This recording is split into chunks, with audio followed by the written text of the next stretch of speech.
From Washington, this is VOA News.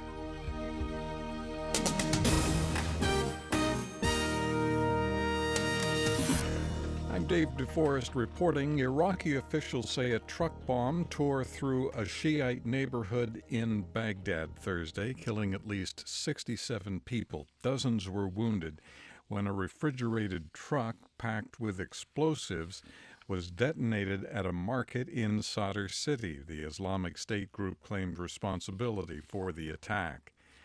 Only 1 in 3 Americans approves of President Barack Obama's handling of the international agreement to restrain Iran's nuclear program, according to a new Gallup survey.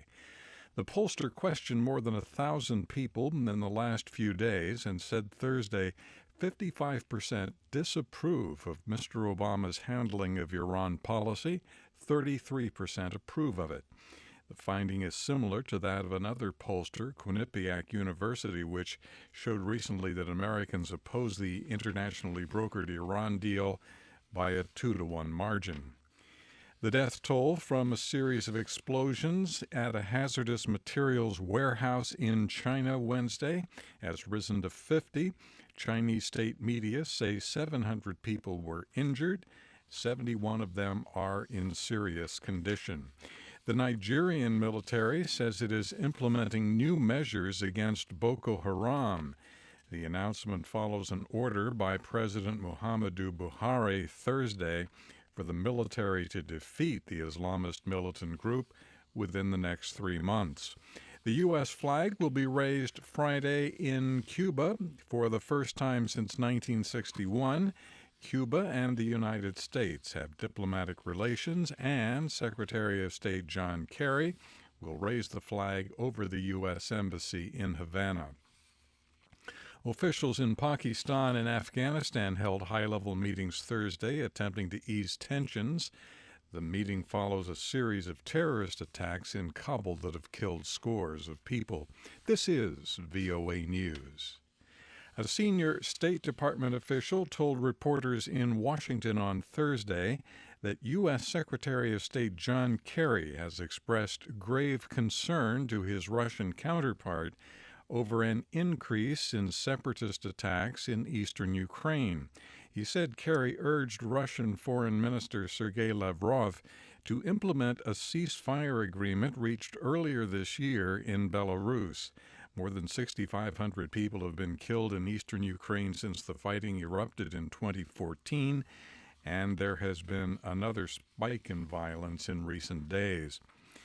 Myanmar's President Thein Sein carried out a purge of the leadership of the country's ruling party Thursday in a major political shakeup ahead of national elections in November. Steve Herman reports. In a surprise move characterized as part of a power struggle in Myanmar, the chairman of the Union Solidarity and Development Party, Shui Man, has been removed.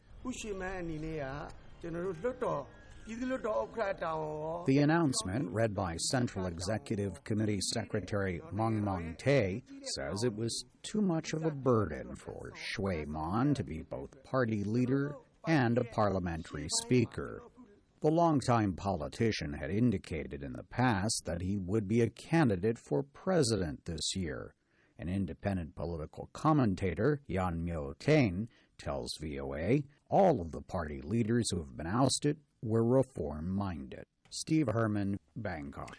Cameroon has shut down the offices and studios of Pan-African television channel Afrique Media as part of an apparent continuing crackdown on journalists. The Cameroonian communication minister says he told officials in Douala to close down the studios. He said he acted after the country's National Communications Council reported that the TV channel has persistently failed to respect what were called professional ethics. Afrique Media apparently angered authorities with its reports on Cameroon's war against the Boko Haram insurgency, saying weapons seized from the insurgents originated in France. Swedish prosecutors say rape allegations against WikiLeaks founder Julian Assange will continue to be investigated but have dropped charges of lesser sexual misconduct. 3 cases of sexual molestation and unlawful coercion against Assange were dropped. When a 5-year statute of limitation expired, Sweden issued an arrest warrant for Assange after 2 women accused him of rape and sexual misconduct during a visit there in 2010. That investigation is effective until 2020. Connecticut's highest court has ruled the death penalty is unconstitutional in that state because it amounts to cruel and unusual punishment. Hours earlier, another state, Texas, carried out its 10th execution of the year. On Wall Street, U.S. stock indexes ended the day higher. From the VOA News Center in Washington, I'm Dave DeForrest. That's the latest world news from VOA.